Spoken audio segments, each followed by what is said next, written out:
ప్రస్తుత పరిస్థితుల్లో మన కుటుంబాల్లో భర్త ఒక్కడే సంపాదిస్తున్నా లేదా భార్య భర్తలు ఇద్దరు కూడా సంపాదిస్తున్నా మనం అందరం కూడా మన సంపాదన కంటే కూడా ఎక్కువ స్థాయిలోనే జీవిస్తున్నాం.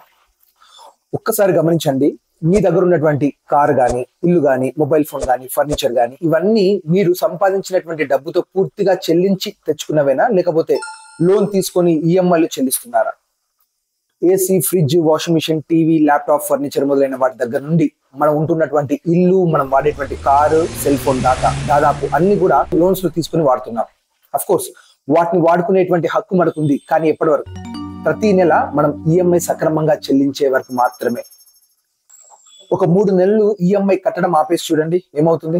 మీరు తీసుకున్నటువంటి లోన్ ఎన్పి అవుతుంది, ఆ వస్తువులని రికవర్ చేస్తారు. అంటే ఈఎంఐలు పూర్తిగా కట్టే వరకు మీరు వాడే వస్తువులు పూర్తిగా మీవి కావు. ఒక 10-15 సంవత్సరాల క్రితం వరకు ఇంత లోన్ అండ్ ఈఎంఐ కల్చర్ లేదు, కానీ ఈ జనరేషన్ లో ప్రతి దానికి లోన్ ఫెసిలిటీ వచ్చింది. గుర్తుపెట్టుకోండి, ఇలాంటి లాంగ్ టర్మ్ లోన్స్ అంటే home loan, property loan, car loan, education loan తీసుకున్నప్పుడు తప్పనిసరిగా మీ కుటుంబానికి ఫైనాన్షియల్ సెక్యూరిటీ ఇచ్చి తీరాలి. ఎందుకంటే మీరు ఉన్నంత కాలం, మీరు ఈఎంఐలు కడుతున్నంత కాలం, మీరు ఏ లైఫ్ స్టైల్ అయితే అనుభవిస్తున్నారో అదే లైఫ్ స్టైల్ మీరు లేనప్పుడు కూడా మీ కుటుంబానికి అందుతాయా? మీ ఫ్యామిలీకి అన్ని కంఫర్ట్స్, లగ్జరీస్ అలవాటు చేయడం మంచిదే, కానీ అవి అలవాటు అయ్యాక ఒకవేళ మీరు లేని పరిస్థితి వస్తే అదే లివింగ్ స్టాండర్డ్స్ కంటిన్యూ అవుతాయా? ఏదైనా కారణం చేత మీరు లేని పరిస్థితి వస్తే, ఒకవైపు మీరు లేని లోటు మీ ఇంట్లో వాళ్ళకి ఒక ఎమోషనల్ స్ట్రెస్ ని క్రియేట్ చేస్తే, ఇంకోవైపు మీ సంపాదన లేని లోటు ఫైనాన్షియల్ డిస్ట్రెస్ ని క్రియేట్ చేస్తుంది. ఇంట్లో ఒక ఫైనాన్షియల్ వాక్యూమ్ క్రియేట్ అవుతుంది. ఊపిరాడినంత భారంగా అనిపిస్తుంది ఆర్థిక అవసరాలు.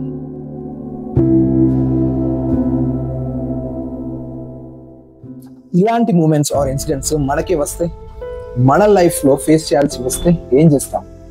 రాదు అని ఘంటాపదంగా ఎవరు చెప్పలేము.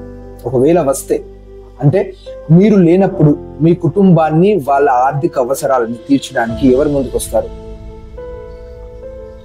మీరు ఉన్నప్పుడు మీ కుటుంబానికి దొరికేటువంటి రెస్పెక్ట్ మీరు లేనప్పుడు అంతే స్థాయిలో వేరే వాళ్ళ నుండి ఎక్స్పెక్ట్ చేయలేము. మహా అయితే జాలి, సానుభూతి చూపిస్తారు, కానీ అది ఎన్ని రోజులు?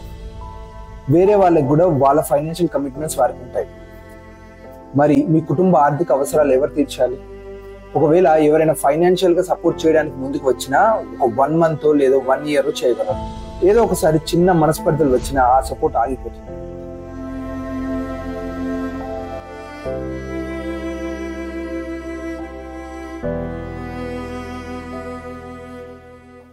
ఇలాంటి పరిస్థితుల కోసమే, అంటే మనం లేనప్పుడు కూడా మన ఫ్యామిలీ ఫైనాన్షియల్ నీడ్స్ ని తీర్చే ఒక బ్యూటిఫుల్ అరేంజ్మెంటే లైఫ్ ఇన్సూరెన్స్ ప్రోడక్ట్ తీసుకుంటే ఉండేటువంటి బెనిఫిట్.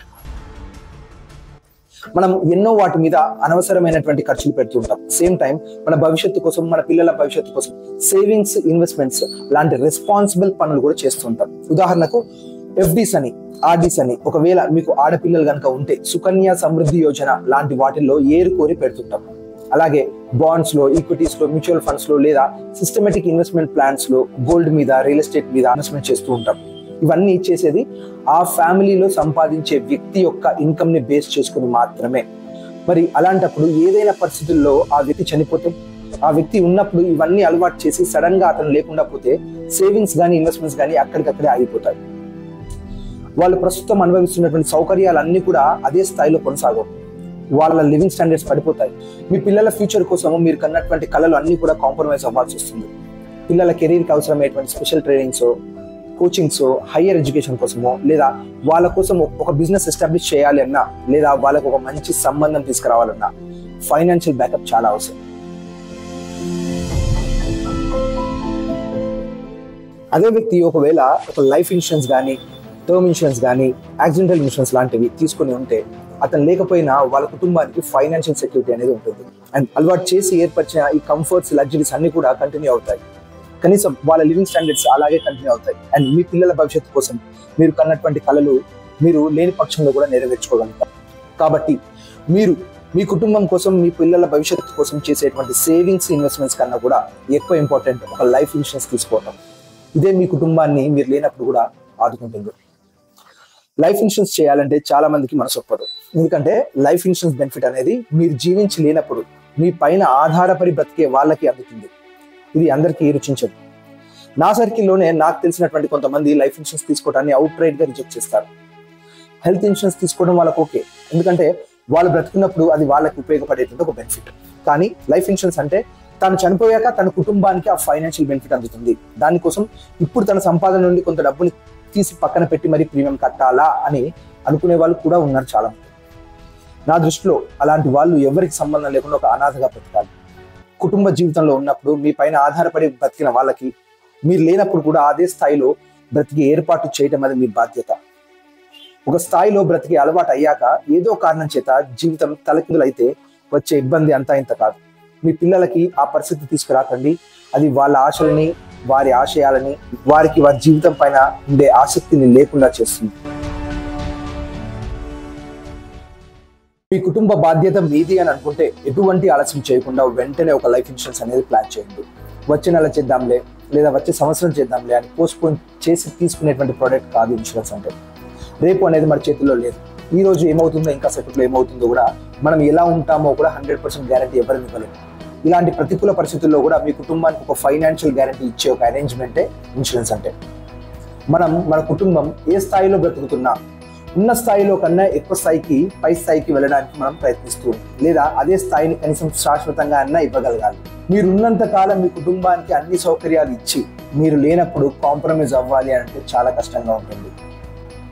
మీ పైన ఆధారపడి బ్రతుకుతున్న వాళ్ళు ఎవరున్నా, అది మీ భార్య కావచ్చు, మీ భర్త కావచ్చు, పిల్లలు కావచ్చు, తల్లిదండ్రులు, అన్న చెల్లెళ్ళు, అక్క తమ్ముళ్ళు ఎవరున్నా వారి కోసం ఒక మంచి ఇన్సూరెన్స్ ప్లాన్ తీసుకోండి.